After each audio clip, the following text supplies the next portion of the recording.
Hello people, my name is Matt and today I'm going to be filming myself repotting a begonia, which is nothing special but I feel like doing it, so that's what we're going to do. This is the pot we're going to be using and this is the begonia that we're going to be using. Yeah. That's it. Thank you. Have a good night. Yeah, this is the begonia up close a little better, it's pretty cool. Let me check on my phone exactly what kind of begonia this is real quick because I don't know everything. Figuring out now that this is a royal red flash begonia. I bought this a couple days ago and forgot what it was called. I don't know everything about everything. If you're looking for someone who knows everything about everything, then you should probably go watch someone else.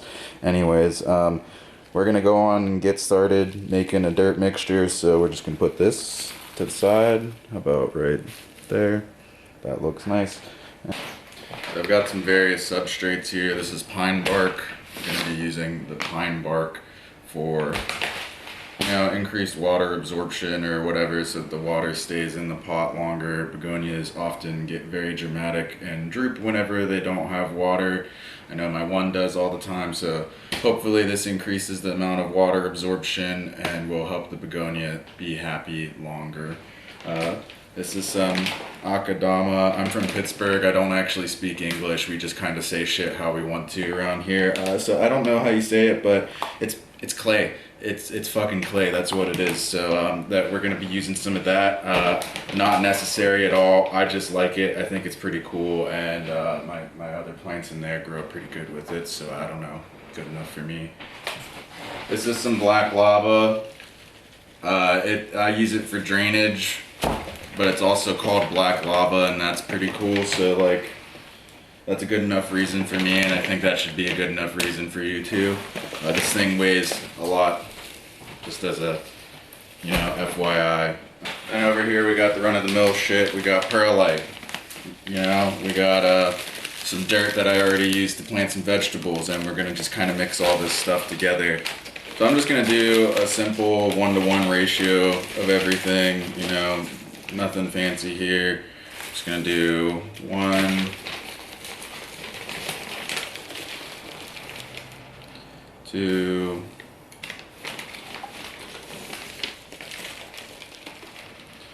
3,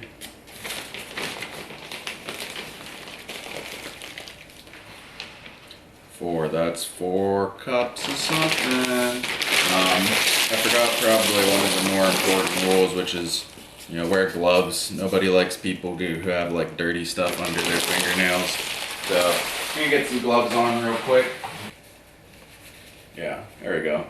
Wow, it's like I didn't prepare for this at all other than cleaning the table. Anyways, so just gonna continue on. Gonna put some pine bark in here. I don't know. I bought all this stuff off of Superfly Bonsai. I don't know if I could say that, but that's what I'm saying. That's where I bought it. The website is called Superfly Bonsai. Spent like $200 on dirt because I'm a maniac. You don't have to be a maniac like me. I don't know. Again, I don't even really know too much about what I'm doing. I just kind of trial and error this stuff because it's fun. But yeah.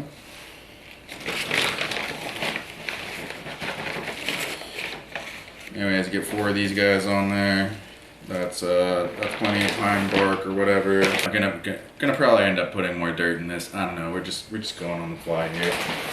Oh jeez. I guess we'll do the black lava first because it's really heavy, and if it spills everywhere in my kitchen, I'm gonna be pretty upset. So I'm already feeling like you don't need to put too much of this in here, so I'm just gonna kind of go and do a little bit less. It looks pretty cool. They have a sifted version. That's what I bought because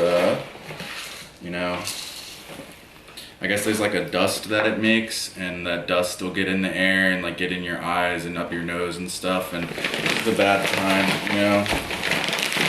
I have allergies personally, so I don't need any extra help to feel like shit on a day-to-day basis. That's just kind of me on the norm. No day is ever complete without some perlite, so just gonna put a couple spoonfuls of perlite right there in the mouth and keep that for later.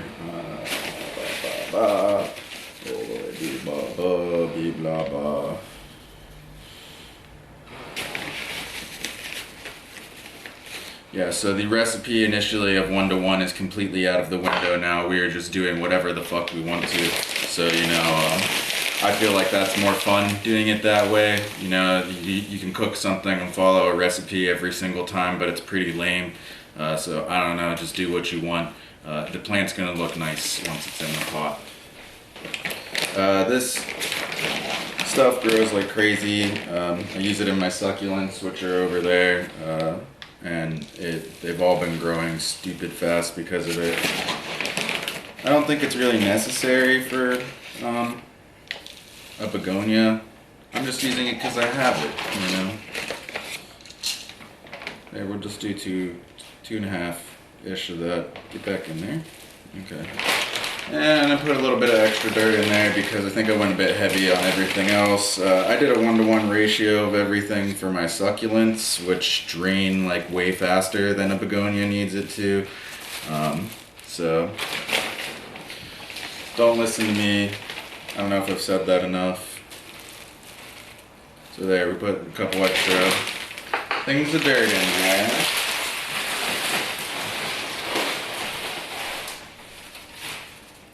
So yeah, just, you know, gonna kind of just mix it loosely here. Not a lot of ways to do it wrong at this point, you know. Just toss, and you'll come out with something, right? This is gonna be really hard to show on camera. Again, I'm doing this in my kitchen, trying to not make a huge mess everywhere, so that I only have to clean the table, because doing it outside is hot. That's about it. It's hot. I don't like to be hot. It's pretty hot in here, honestly. It's like 70 degrees. And that's a little hot in my opinion. I wasn't built for these temperatures. These, you know, what is it? April? It's Easter? Yeah, it's Easter. And it's too hot, you know? I think winter could have stayed a bit longer and it would have been okay. My plants wouldn't have liked it, but I probably would have liked it. So anyways, that's my dirt. See that? Let's get that on the camera a little. Let me just zoom in on that. Oh yeah. That's some fucking dirt right there. Look at this. That's the good stuff. Anyways, now I fucked up my whole angle for everything, so let me just zoom out a little bit. And yeah. So at this point, we're gonna start potting the begonia. So the first thing is to get the pot set up. There you go. I gotta remove the lollipop from there. That's for later. Okay, so actually before we do any of this, we're gonna go on and unravel our friend here. He is whatever gender you want your plants to be is it needs fucking fixed, okay? I just kind of lightly tease the roots to get all the dirt off here. You don't want to be too harsh or you'll end up destroying your root system, and that doesn't make for happy campers. This particular plant was actually very well packaged. I gave them a 5-star review on Etsy because I'm a person who buys things, I don't know. And it had like all these little fuzzies right here. I don't know if my camera will pick that up. It was like packed in basically what looked like the inside of your pillow. So if you're seeing those and wondering what that is, it is not the inside of my pillow, rather the inside of someone else's pillow. But yeah. So yeah, it doesn't need to be perfect. The idea here really is just to get as much of the dirt off as possible. You don't want to be too rough with it. I'm not trying to murder the thing before it gets a chance.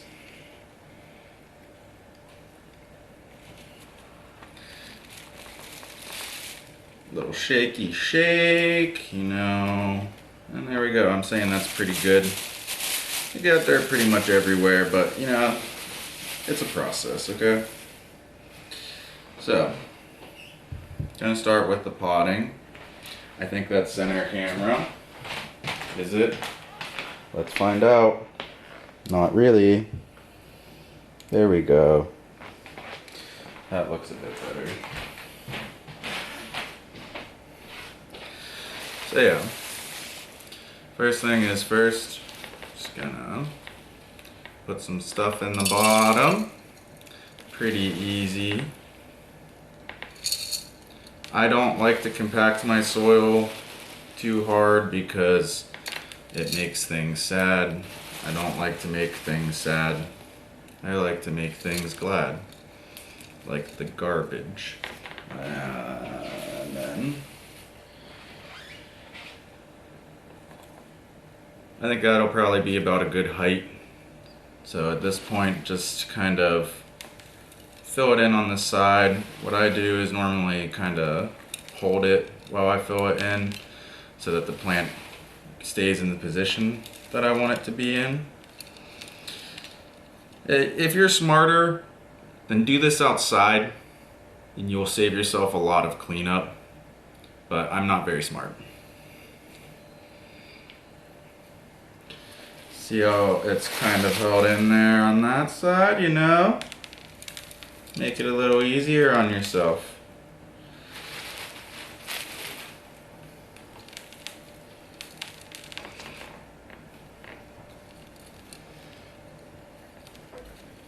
Just kind of maneuver it around, you know? Need a little bit of extra on the other side.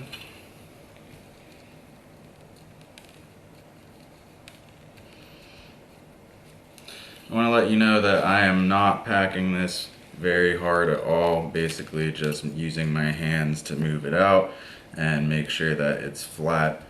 Very little effort in pushing this down because I don't think it's a good idea to overly compact your soil. If you compact it too much, you're not going to get any air into the plant, and that's what the plant wants, is air the same way that you want air. And if you don't have air, you die. If your plant doesn't have air, it gets root rot and it dies, which is probably worse than, I know, asphyxiation, or however a normal person thing, normal living thing dies with lungs.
Royal Red Flash Begonia.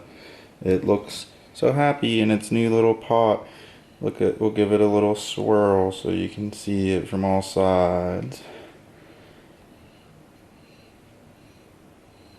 Probably gonna end up, honestly, putting it this way towards the sun so that its leaves try to even out. It's definitely leaning one way. I mean, it was in a box for a while it traveled here. So the last thing to do is give it some water. I like to water my plants with a pipette because it just gives me more control of how I'm watering the plants.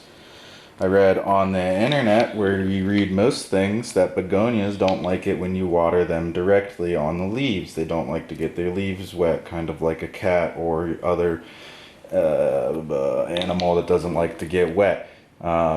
So honestly, the main reason again that I use the pipettes is for the succulents, because the succulents get watermarks.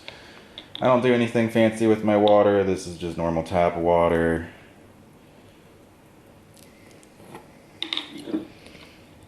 I use a pipette, so I also have a good idea of how much I'm watering my plant. I feel like if you are not measuring the amount of water that you put into the plant and give it, that you're not going to be able to really tell if you're overwatering or underwatering your plant based off of the signals it's giving you, because you don't know how much fucking water you're giving it. So I don't know, try to at least to have an idea of what you're doing, whether you use like the same cup every single time. I mean, these pipettes, they're not all filled the same.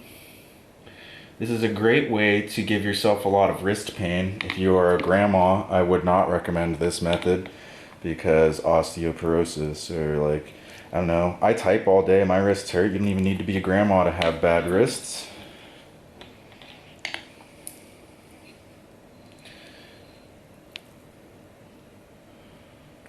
And there we go. That'll be good for the foreseeable future. Anyways, that is the thing, the